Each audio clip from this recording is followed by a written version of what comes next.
किराएदार बेटा। उठ जा नालायक, सुबह के 8 बजने को है। तुझे एग्जाम नहीं देना क्या? थोड़ी देर और सोने दीजिए ना पापा। तू उठता है या फिर मैं तेरे ऊपर पानी फेंकूं? रोज गधों की तरह सोता रहता है, पेपर की कोई टेंशन ही नहीं है।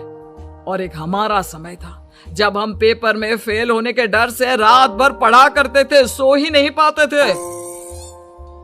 तो क्या अब आप उसका बदला मुझसे लेंगे? मैं 15 मिनट बाद उठ जाऊंगा, आप प्लीज जाइए, मुझे डिस्टर्ब मत कीजिए। इतना कहकर रौनक रजाई ढककर फिर से सो जाता है। तू वैसे नहीं मानेगा, रुक मैं अभी पानी लेकर आता हूँ। बस फिर क्या था, इतना कहकर वो भागते हुए बाथरूम में जाते हैं और पानी की एक बड़ी सी बाल्टी लाकर रौनक के ऊपर फेंक देते हैं। पानी पड़ते ही रौनक झट से उठ जाता है। ये आपने क्या किया पापा? अब तू उठेगा नहीं तो यही करना पड़ेगा ना। वैसे थैंक्स डैड, आपके कारण ना अब मुझे नहाने की भी जरूरत नहीं पड़ेगी। चलिए अब आप माँ से बोलकर मेरे कपड़े निकलवा दीजिए, तब तक मैं ब्रश कर लेता हूँ। वैसे कल ना आप एक काम और करना, नहलाने के साथ साथ मुझे ब्रश भी करवा देना।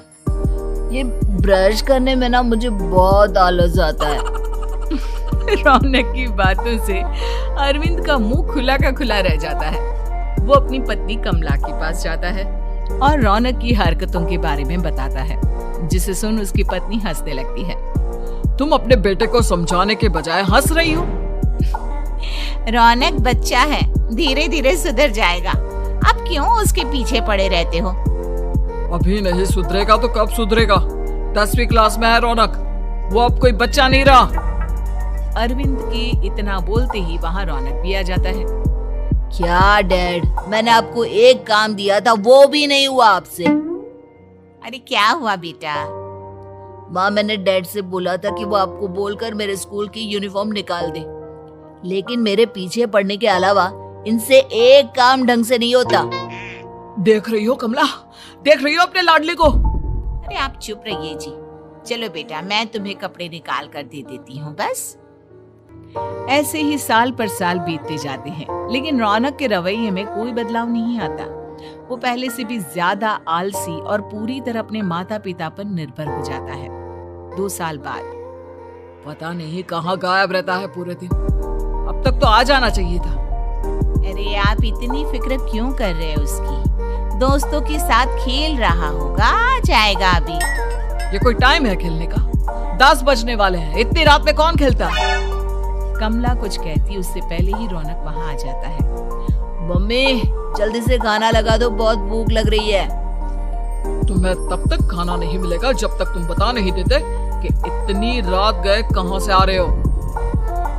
ओह प्लीज डैड, अब आप एसी पे प्रद्युमन बनकर मेरे सर पर बंदूक लेकर मत बैठ जाना। अपनी फालतू की बकवास बंद कर और बता कहाँ से आ रहा है। माँ अब समझाइए ना डैड को। बता देना बेटा, इनको भी तसल्ली हो जाएगी। आप बोल रही हैं तो बता देता हूँ, मैं दोस्तों के साथ मूवी देखने गया था, इसलिए देर हो गई। तू इन सब चीजों में मेरे पैसे उड़ाता है? कभी 1 रुपया कमाने के बारे में सोचा है तूने? जब देखो हवा की तरह पैसे उड़ाता रहता है। माँ अब आप इन्हें चुप करा दीजिए, वरना ना मुझे गुस्सा आ जाएगा। अच्छा क्या कर लेगा? बता ना क्या कर लेगा तू? वैसे बात तो ठीक ही है, मैं कर ही क्या सकता हूँ? पैसे तो फिर भी मैं आपसे ही मांगूंगा ना। चलिए अब ये सब बात छोड़िए और मम्मी मेरे लिए खाना लगा दीजिए। अभी लगा देती हूँ बेटा। मैं बता रहा हूँ कमला, एक दिन ये ऐसे ही बिगड़ जाएगा। उफ़ो, आप क्यों इतना पीछे पड़े रहते हो मेरे बच्चे के? बात की बाद में देखेंगे, अभी आप शांति से उसे खाना खाने देंगे। अगले दिन डैडी मुझे 10,000 रुपए चाहिए। हाँ? अब इतने पैसे क्यों चाहिए तुझे? डैड आप बिना सवाल किए कभी पैसे नहीं दे सकते क्या? जब तक तू बताएगा नहीं तुझे पैसे भी नहीं मिलेंगे। अरे अब आप अपने बेटे को पैसे भी नहीं दे सकते? नालायक, तेरी उम्र के लोग नौकरी करते हैं और एक तू है जो नौकरी करने का नाम ही नहीं लेता कभी। आप लोगों के होते हुए भला मैं नौकरी क्यों करूं? अरे हम कब तक पैसे देंगे तुझे? तुझे भी तो अपने पैरों पर खड़ा होना होगा ना। कौन सा उधार के पैरों पर खड़ा हूँ? अपने ही तो पैरों पर खड़ा हूँ मैं। इसी तरह रौनक दिन प्रतिदिन लापरवाह होता जाता है।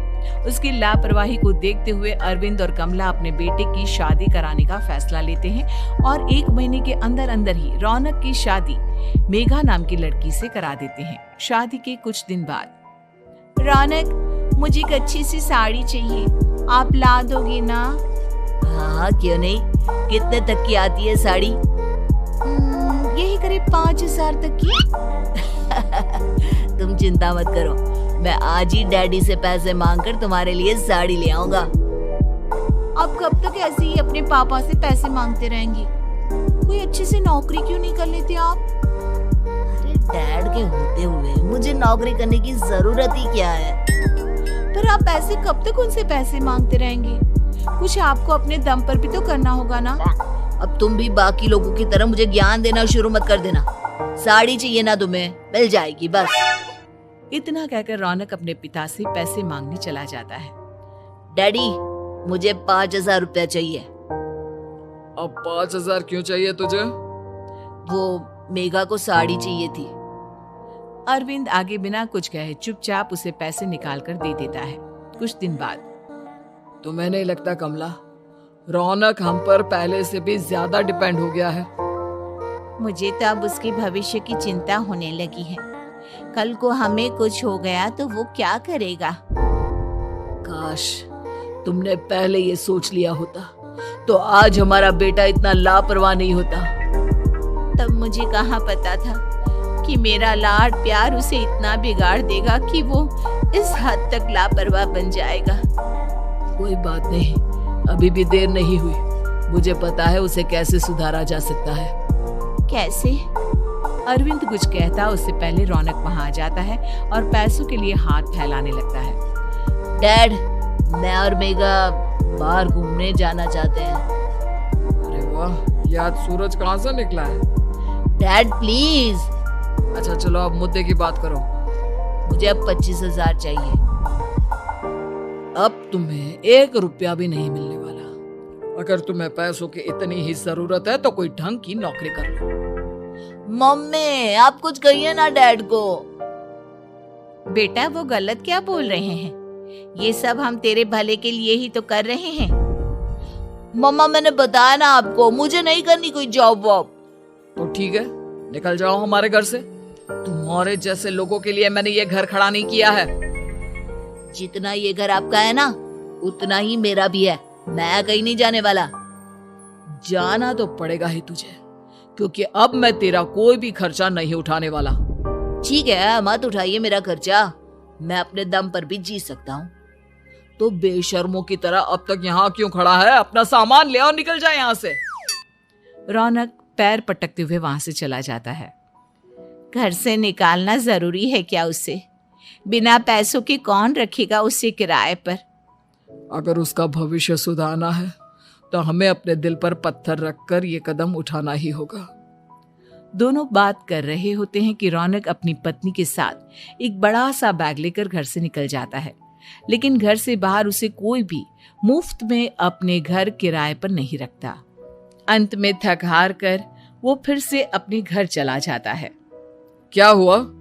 थोड़ी देर पहले तो दहाड़ते हुए घर से निकला था, अब क्या हुआ? नहीं रखा ना किसी ने तुझे किराए पर? डैड प्लीज, मैं कुछ दिनों में कोई अच्छी सी नौकरी शुरू कर दूंगा। आप तब तक तो हमें रख लीजिए प्लीज। सुबह से रात हो चुकी है लेकिन कोई हमें रखने को राजी नहीं है। अब आप ही बताइए, इतनी रात को मैं मेघा को लेकर कहाँ जाऊंगा?